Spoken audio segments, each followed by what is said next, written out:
ಘಟಪ್ರಭಾ ಇಲ್ಲಿ ಎಷ್ಟೊಂದು ವಿಶಾಲವಾಗಿ ಹರಿತಾ ಇದ್ದಾಳೆ. ನಮ್ಮ ಹಿಂದೆ ನೋಡ್ಬೋದು ಕಾಮದಾದೇವ್ ಮಂದಿರ. ಇನ್ನು ನೆಕ್ಸ್ಟ್ ಘಟಪ್ರಭಾಗೆ ಒಂದು ದೊಡ್ಡ ಬ್ರಿಡ್ಜ್ ಇದೆಯಲ್ಲ, ಇದೇ ನೋಡಿ ಪಾಪಡಿ ಬ್ರಿಡ್ಜ್. ನ್ಯಾಷನಲ್ ಜಿಯೋಗ್ರಫಿಯಲ್ಲಿ ನೋಡಿದಾಗೆ ಅನಿಸುತ್ತೆ ಲ್ಯಾಂಡ್ಸ್ಕೇಪ್.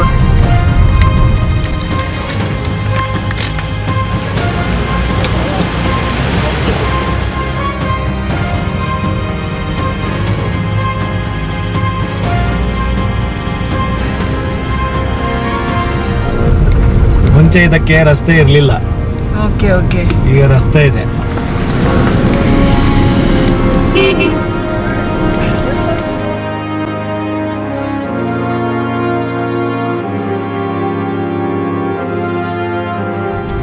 ಇಲ್ಲೊಂದು ಸುಂದರವಾದ ಟೆಂಪಲ್ ಇದೆ, ಕಾಮದಾದೇವ್. ಭಾರಿ ಚೆನ್ನಾಗಿದೆ.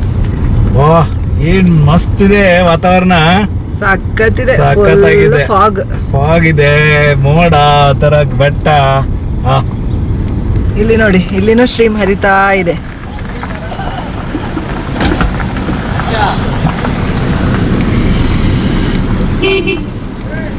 ಇಲ್ಲೆಲ್ಲ ಇದು ಘಟಪ್ರಭಾ ಎಲ್ಲ ಫುಲ್ ಎಲ್ಲ ಸ್ಟ್ರೀಮ್.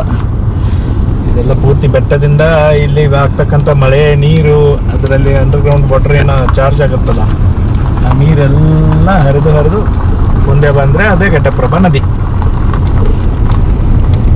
ಇದು ಕಾಮದಾದೇವಾಚಿ ಮಂದಿರ್. ಹೌದು, ಅಲ್ಲಿ ಹೋಗುವಂತ ದಾರಿ ನೋಡಿ ಯಾವ ತರ ಇದೆ. ಈಗ ಹೊಸದಾಗಿ ರಸ್ತೆ ಮಾಡಿದ್ದಾರೆ. ಮಳೆಗಾಲದಕ್ಕಿಂತ ಮುಂಚೆ ಬೇಸಿಗೆಯಲ್ಲಿ ಈ ರಸ್ತೆ ಆಗಿದೆ, ಅದಕ್ಕೆ ಹೀಗಿದೆ. ಆಕ್ಚುಲಿ ಮುಂಚೆ ಇದಕ್ಕೆ ರಸ್ತೆ ಇರಲಿಲ್ಲ, ಸೊ ಕಾಲ್ದಾರಿ ಇತ್ತು. ಓಕೆ, ಈಗ ಚೆನ್ನಾಗಿ ಮಾಡಿದಾರಲ್ಲ.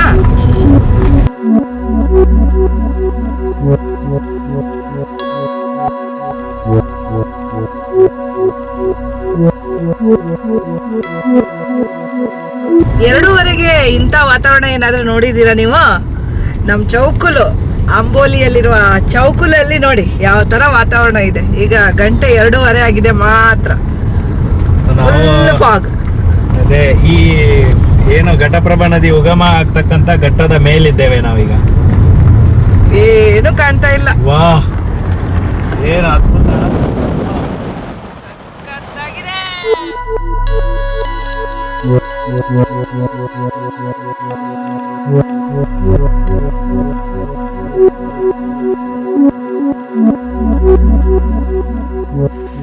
ಎಂತ ವಾತಾವರಣದಲ್ಲಿ ದೇವರಿದ್ದಾರೆ ನೋಡಿ. ಸುತ್ತಮುತ್ತ ಯಾವ ಜನರು ಇಲ್ಲ, ಅಷ್ಟು ಪ್ರಶಾಂತವಾಗಿದೆ ವಾತಾವರಣ. ಹೇಗಿದೆ? ಸಖತ್ತಾಗಿದೆ. ಈ ಮುಂಗಾರು ಮಳೆಯಲ್ಲಿ ಈ ಪಶ್ಚಿಮ ಘಟ್ಟಗಳಲ್ಲಿ ಬರೋದೇ ಒಂದು ತರ ಖುಷಿ ಕೊಡುತ್ತೆ ನೋಡಿ. ಹಿಂದ್ಗಡೆದ್ದು ಲ್ಯಾಂಡ್ಸ್ಕೇಪ್ ನೋಡಿ ಒಂದು ಸರ್ತಿ. ತುಂಬ ಅದ್ಭುತ ಇದೆ ಸ್ನೇಹಿತರೆ. ವಿಡಿಯೋದಲ್ಲಿ ಈ ಕ್ಯಾಮ್ರಾ ಮುಖಾಂತರ ನಿಮಗೆ ನಾವು ಜಸ್ಟಿಫಿಕೇಶನ್ ಕೊಡ್ತೀವೋ ಇಲ್ಲೋ ಗೊತ್ತಿಲ್ಲ, ಆದರೆ ನೀವು ಇಲ್ಲಿ ಬರಲೇಬೇಕು, ಮಿಸ್ ಮಾಡಲೇಬಾರ್ದು. ಮಾನ್ಸೂನಲ್ಲಂತೂ ಮಿಸ್ ಮಾಡಲೇಬಾರ್ದು. ಸೊ ಅಷ್ಟೊಂದು ಸುಂದರವಾದಂಥ ಸ್ಥಳ ಇದು. ಇಲ್ಲಿ ಒಂದು ದೇವಸ್ಥಾನ, ಈ ದೇವಸ್ಥಾನದ ಹತ್ರ ಅನೇಕ ತೀರ್ಥ ಕುಂಡಗಳನ್ನು ನಾವು ನೋಡ್ಬೋದು. ಸೊ ಸಣ್ಣ ಸಣ್ಣ ಕುಂಡಗಳು ಆಗಲೇ ಏನು ನೋಡಿದ್ರಲ್ಲ, ಸೊ ಆ ಥರದ್ದೇ ಒಂದು ಕುಂಡ, 2 ಕುಂಡ ಇದೆ ಇಲ್ಲಿ. ಸೊ ಇಲ್ಲಿಂದನೂ ಕೂಡ ನೀರು ಒಸರುತ್ತಲ್ಲ, ಅದು ಕೂಡ ಘಟಪ್ರಭಾ ನದಿಗೆ ಸೇರುತ್ತೆ. ಬನ್ನಿ ಫಸ್ಟಿಗೆ ದೇವಸ್ಥಾನ ನೋಡೋಣ. ಸೊ ದೇವಸ್ಥಾನ ದೇವರಿಗೆ ಕೈ ಮುಗಿದು ನಂತರ ಆ ಕುಂಡವನ್ನು ತೋರಿಸ್ತೇನೆ.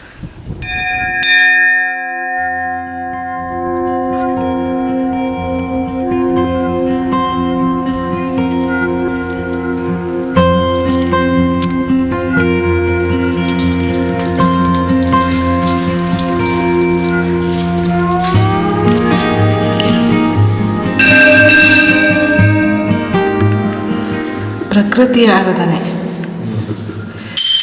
ಪ್ರಾಣಿ ಪಕ್ಷಿಗಳು, ದೇವರು ನೋಡಿ. ಮಳೆ ನೋಡಿ, ಚೌಕುಲದ್ದು ಮಳೆನೇ ಫೇಮಸ್. ಯಾವ ರೀತಿ ಸುರಿತದಂದರೆ 5-5 ನಿಮಿಷಕ್ಕೊಂದ್ಸತಿ ಈ ನಮೂನೆ ವಾತಾವರಣ, ಏನೂ ಕಾಣೋದಿಲ್ಲ.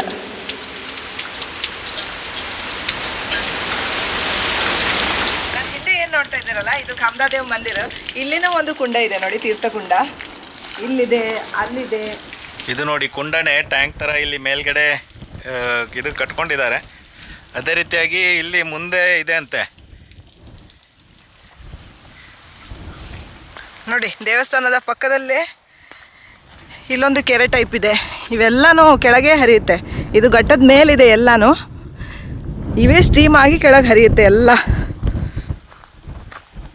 ನೋಡಿ ಇಲ್ಲಿ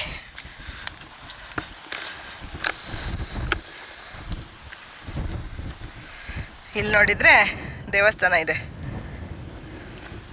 ಸಖತ್ತಾಗಿದೆ ದೇವಸ್ಥಾನ. ಎಲ್ಲ ಈ ಬೆಟ್ಟ ಎಲ್ಲ ನಮ್ಮ ಘಟಪ್ರಭಾ ನದಿ ಹುಟ್ಟುವ ಜಾಗ ಇದು. ಹೌದು, ಇದು ತುಂಬ ಹೈಟಲ್ಲಿದೆ. ಸಮುದ್ರ ಮಟ್ಟದಿಂದ ಸುಮಾರು ಹೈಟಲ್ಲಿ ಈ ಜಾಗ ಇದೆ. ಒಂದು 800-900 ಮೀಟರ್ ಹೈಟೇ ಇದೆ. ಅಷ್ಟು ಹೈಟಲ್ಲಿ ಇರೋದ್ರಿಂದನೇ ಏನಾಗುತ್ತೆ, ಈ ಮೋಡಗಳು ಕರಾವಳಿಯಿಂದ ಏನು ಬರುತ್ತಲ್ಲ, ಈ ಬೆಟ್ಟದ ಮೇಲೆ ಬರ್ತಿದ್ದ ಹಾಗೆ ತಂಪಾಗಿಬಿಡ್ತವೆ. ತಂಪಾಗಿ ಮಳೆ ಸುರಿಸ್ತದೆ. ಆ ಮಳೆ ನೀರು ಎಲ್ಲ ಈ ಬೆಟ್ಟದಲ್ಲಿ ಹಿಡ್ಕೊಂಡು ಆಮೇಲೆ ಬೆಟ್ಟದ ಮೇಲೆ ಎಲ್ಲ ಹರಿದು ಏನೋ ಹೋಗುತ್ತಲ್ಲ, ಆ ನೀರೇ ಒಟ್ಟಾಗಿ ಘಟಪ್ರಭಾ ನದಿ ಆಗೋದು. ಘಟಪ್ರಭಾ ನದಿ ಎಷ್ಟು ಕಿಲೋಮೀಟರ್ ಹರಿಯುತ್ತೆ? ಸುಮಾರು ಒಂದು 285 ಕಿಲೋಮೀಟರ್ ಏನೋ ಅಷ್ಟು ದೂರ ಹರಿತದೆ. Okay okay. ಅದು ಇದಕ್ಕೆ ಕೃಷ್ಣಾ ನದಿಗೆ ಸೇರೋವರೆಗೂ ಅಷ್ಟು ಉದ್ದ ಇದೆ. ಓಕೆ. ನಂತರ ಮತ್ತೆ ಕೃಷ್ಣಾ ನದಿ ಒಟ್ಟಿಗೆ ಮುಂದೆ ಬಂಗಾಳ ಕೊಲ್ಲಿವರೆಗೂ ಹರಿತದೆ. ಅದು ಪೂರ್ವಾಭಿಮುಖವಾಗಿ ಹರಿಯುವ ನದಿಗಳಲ್ಲಿ ಒಂದು. ಮಲಪ್ರಭಾ ನದಿ ಕೂಡ ಪೂರ್ವಾಭಿಮುಖವಾಗಿ ಹರಿಯುತ್ತೆ. ಹಿರಣ್ಯಕೇಶಿ ಪೂರ್ವಾಭಿಮುಖ, ಹುಟ್ಟೋದು ಪಶ್ಚಿಮದಲ್ಲಿ, ಹರಿಯೋದು ಪೂರ್ವಕ್ಕೆ. Okay okay. ಸೊ ಹಾಗೆ ಪಶ್ಚಿಮದಲ್ಲಿ ಅದೇನು ಮಲಪ್ರಭಾ ನದಿ ಹುಟ್ಟುತ್ತಲ್ಲ, ಅಲ್ಲೂ ಕೂಡ ಮಹದಾಯಿ ನದಿ ಹುಟ್ಟುತ್ತೆ. ಅದನ್ನ ಗೋವಾದಲ್ಲಿ ಮಾಂಡೋವಿ ಅಂತಾರಲ್ಲ, ಅದು ಪಶ್ಚಿಮಾಭಿಮುಖವಾಗಿ ಹರಿಯುತ್ತೆ. ಪಶ್ಚಿಮದಲ್ಲೇ ಹುಟ್ಟಿ ಪಶ್ಚಿಮಾಭಿಮುಖವಾಗಿ ಹರಿದು ಸಮುದ್ರ ಸೇರುತ್ತೆ ಅದು. ಬಟ್ ಹುಟ್ಟೋದಲ್ಲೇ ಹಿರಣ್ಯಕೇಶಿ, ಅಂಬೋಲಿ ಘಾಟ್, ಇವೆಲ್ಲ ಅಂಬೋಲಿ ಘಾಟಲ್ಲಿ ಹಿರಣ್ಯಕೇಶಿ ನದಿ ಹುಟ್ಟುತ್ತಲ್ಲ, ಅದರ ಪಕ್ಕದ ಸೈಡಲ್ಲಿ ಈ ಸೈಡಿಗೆ ನಮ್ಮ ಘಟಪ್ರಭಾ ನದಿ ಹುಟ್ಟೋದು. ಅಲ್ಲೇ ಹತ್ರನೇ ಇದಾವೆ ಅವು ಕೂಡ. ಅದಕ್ಕೇನೆ ಅದು ಇದ್ರ ಉಪನದಿ. ಹೌದು. ಮತ್ತೆ ಆದರೆ ಹಿರಣ್ಯಕೇಶಿ ಇಲ್ಲೇ ಈ ಬೆಟ್ಟದ ಒಂದು ಬದಿಗೆ ಘಟಪ್ರಭಾ ಆದರೆ ಬೆಟ್ಟದ ಆ ಬದಿಗೆ ಹಿರಣ್ಯಕೇಶಿ. ಬಟ್ ಇವು ಜಾಯಿನ್ ಆಗೋದು ಮುಂದೆ ತುಂಬ ಅದು ಟ್ರಾವೆಲ್ ಮಾಡುತ್ತೆ ಹಿರಣ್ಯಕೇಶಿ. ಸೊ ಮುಂದೆ ಆಮೇಲೆ ಇದು ಘಟಪ್ರಭಾ ನದಿಗೆ ಜಾಯಿನ್ ಆಗುತ್ತೆ. ಇಮಿಡಿಯೇಟ್ ಆಗಿ ಜಾಯಿನ್ ಆಗೋದಿಲ್ಲ, ಸ್ವಲ್ಪ ದೂರ ಹರಿಯುತ್ತೆ ಹಿರಣ್ಯಕೇಶಿ. ದೇವಸ್ಥಾನದ ಮುಂದ್ಗಡೆ ಈ ಸ್ಟ್ರೀಮ್ ಏನು ಕಾಣ್ತಿದೆಯಲ್ಲ, ಇದು ಘಟಪ್ರಭಾ ನದಿನೇ. ದೊಡ್ಡದಾಗಿ ಮುಂದೆ ಹರಿತಾಳ. ಇಲ್ಲಿ ದೇವಸ್ಥಾನ ಇದೆ ನೋಡಿ. ಈ ದೇವಸ್ಥಾನದ ಸೀದಾ ಮುಂದ್ಗಡೆನೇ ಇದೆ. ಇದು ಏನೆಲ್ಲ ಗದ್ದೆ ಕಾಣುತ್ತಲ್ಲ, ಅದೆಲ್ಲ ಘಟಪ್ರಭಾ ನದಿಯೇ. ದೊಡ್ಡದಾಗಿ ಹರಿತಾಳ ಮುಂದೆ. ಇಲ್ಲಿ ಸಣ್ಣದು ಕಾಣುತ್ತೆ. ನಮಗೆ ನೋಡಲಿಕ್ಕೆ ಅದು ಹುಲ್ಲು ಥರ ಕಾಣುತ್ತೆ, ಬಟ್ ಅಲ್ಲೆಲ್ಲ ನೀರಿದೆ ನೋಡಿ. ಇಲ್ಲಿಂದ ಕಾಣುತ್ತೆ ನಿಮಗೆ, ಇಲ್ಲೆಲ್ಲ ನೀರೇ.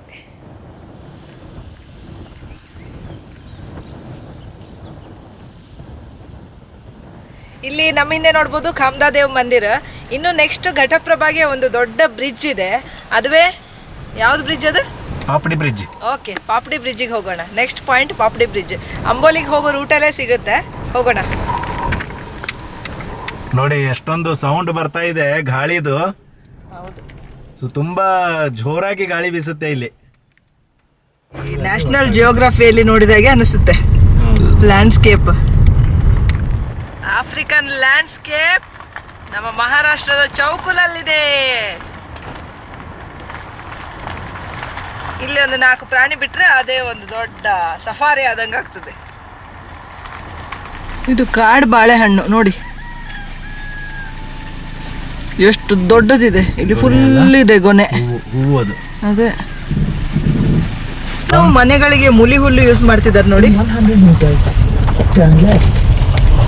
ಎಷ್ಟು ಇದಲ್ಲ. ಹೌದು, ಯಾಕಂದ್ರೆ ಇಲ್ಲಿ ಮಳೆ ಜಾಸ್ತಿ ಬರ್ತಿದ್ದಂಗೆ ಇದು ಬ್ರಿಡ್ಜ್ ಸಿಗುತ್ತೆ.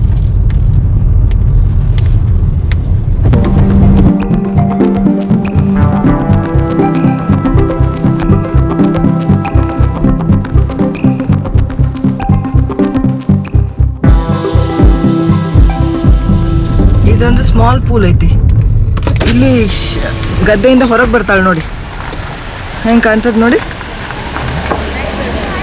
ಸಣ್ಣ ಬ್ರಿಡ್ಜ್ ಇದೆ, ಘಟಪ್ರಭಾ ನದಿಗೆ ನಿರ್ಮಾಣ ಆದಂಥ ಬ್ರಿಡ್ಜೇ ಇದು.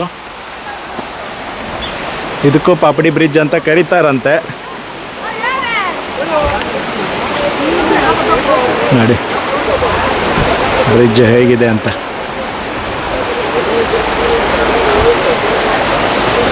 ಸೊ ಇಲ್ಲಿ ಘಟಪ್ರಭೆ ಹರಿದು ಹೋಗ್ತಾ ಇದ್ದಾಳೆ. ಇಲ್ಲಿ ನೋಡಿ ದೊಡ್ಡ ನದಿಯಾಗಿ ಹರಿತಾ ಇದ್ದಾಳೆ.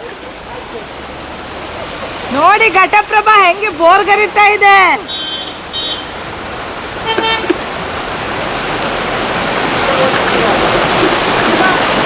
ಇನ್ನು ಮಳೆ ಬರಬೇಕು ತುಂಬಾ. ಹೌದು, ಕಮ್ಮಿ ಇದೆ ನೀರು. ಹೌದಲ್ಲ. ಇದೆಲ್ಲ ಹೋಗುತ್ತೆ ನೋಡಿ, ಈ ತರ ಬರ್ಬೇಕು ನೀರು. ಇಲ್ಲೆಲ್ಲ ಮೇಲೆ ನೀರು ಹರಿದು ಹೋಗ್ತದೆ, ಅಷ್ಟು ನೀರು ಬರ್ತದೆ ನೋಡಿ. ಇಲ್ಲೆಲ್ಲ ಇಲ್ಲ, ಇಷ್ಟೊಂದು ಸ್ಟ್ರೀಮ್ ಇದೆ ಈಗ. ಇಷ್ಟು ಪರಿಸರ ಅಂತೂ ತುಂಬ ಅದ್ಭುತವಾಗಿದೆ. ಕುತ್ಕೊಂಡು ಚಿಲ್ ಮಾಡ್ತಾ ಇದ್ದಾರೆ ನದಿಯಲ್ಲಿ.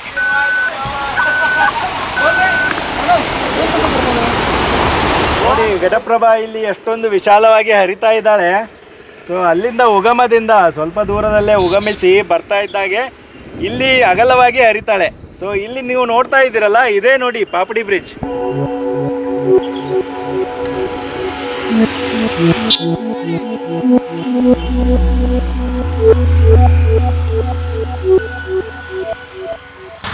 ಇದಕ್ಕೆ ತುಂಬಾ ಸ್ಟ್ರೀಮ್ಗಳು ತಾಗುತ್ತಲ್ಲ, ಹಾಗಾಗಿ ಇದು ತುಂಬಾ ದೊಡ್ಡದಾಗಿ ಹರಿಯುತ್ತೆ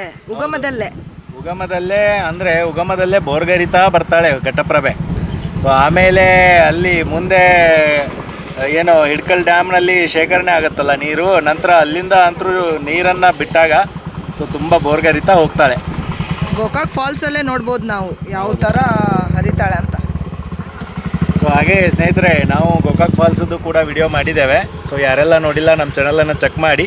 ಸೊ ತುಂಬ ಅದ್ಭುತವಾದಂಥ ವಿಡಿಯೋ ಇದೆ. ಅದೇ ರೀತಿಯಾಗಿ ಇದಕ್ಕೆ ಏನು ಉಪನದಿಯಾಗಿ ಕೂಡ್ತಕ್ಕಂಥ ಹಿರಣ್ಯಕೇಶಿ, ಆ ನದಿಯ ಉಗಮ ಸ್ಥಾನವನ್ನು ಕೂಡ ತೋರಿಸಿದ್ದೇವೆ. ತುಂಬ ಅದ್ಭುತವಾದಂತಹ ಸ್ಥಳ. ಸೊ ಅಲ್ಲೊಂದು ವಿಶೇಷವಾದಂಥ ಮೀನು ಪ್ರಭೇದ ಸಿಗುತ್ತೆ. ಸೊ ಅದನ್ನು ಕೂಡ ತೋರಿಸಿದ್ದೇವೆ. ಯಾರೆಲ್ಲ ನೋಡಿಲ್ಲ ಸೊ ಆ ವಿಡಿಯೋನ ನೋಡ್ಕೊಂಡು ಬನ್ನಿ. ನೋಡಿ ಎಷ್ಟು ದೊಡ್ಡ ನದಿ, ಎಷ್ಟು ವಿಶಾಲವಾಗಿ ಹರಿತದೆ. ಹೌದು, 2 ನದಿಗಳು. ಒಂದು ನೋಡಿ ಈ ಕಡೆಯಿಂದ ನೀವು ನಿಂತ ಸೈಡಿಂದ ಹರಿಯುತ್ತೆ, ಈ ಕಡೆಯಿಂದ ನೀರು ಒಂದು ಸ್ಟ್ರೀಮ್ ಬಂತು, ಆ ಕಡೆಯಿಂದ ಒಂದು ಬರುತ್ತಲ್ಲ, 2 ಸೇರಿ ಮುಂದಕ್ಕೆ ಹೋಗುತ್ತೆ ನೋಡಿ. ಇಲ್ಲಿ ಪಾಸ್ ಆಗುತ್ತೆ ಅದು. ಕರೆಕ್ಟ್, ಹೌದು. ಇಲ್ಲಿ 2 ನದಿಗಳ ಸಂಗಮ ಇದೆ.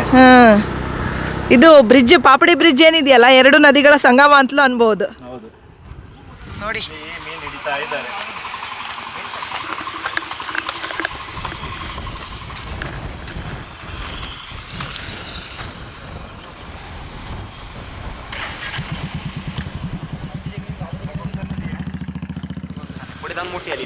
मोठे डॅम आहे इथे.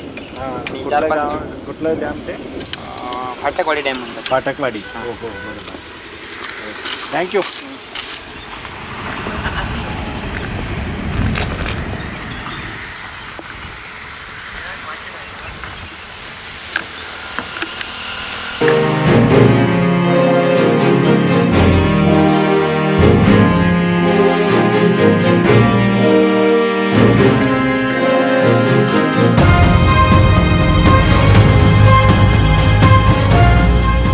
ಸ್ನೇಹಿತರೆ, ಈ ರಸ್ತೆ ಏನಿದೆ ಅಲ್ಲ, ಇದು ಅಂಬೋಲಿ ಮತ್ತೆ ಬಾಬಾ ವಾಟರ್ ಫಾಲಿಗೆ ಹೋಗ್ತಕ್ಕಂಥ ರಸ್ತೆ ಇದು. ಅದರ ಮಧ್ಯದಲ್ಲೇ ಚೌಕಲ್ ಗ್ರಾಮ ಸಿಗೋದು. ಆ ರಸ್ತೆ ನೋಡಿ ಹೇಗೆ ಸೂಪರ್, ಒಂಥರ ಸ್ವರ್ಗದಲ್ಲಿ ಬಂದಾಗ ಕಾಣ ಅನ್ಸುತ್ತಲ್ಲ.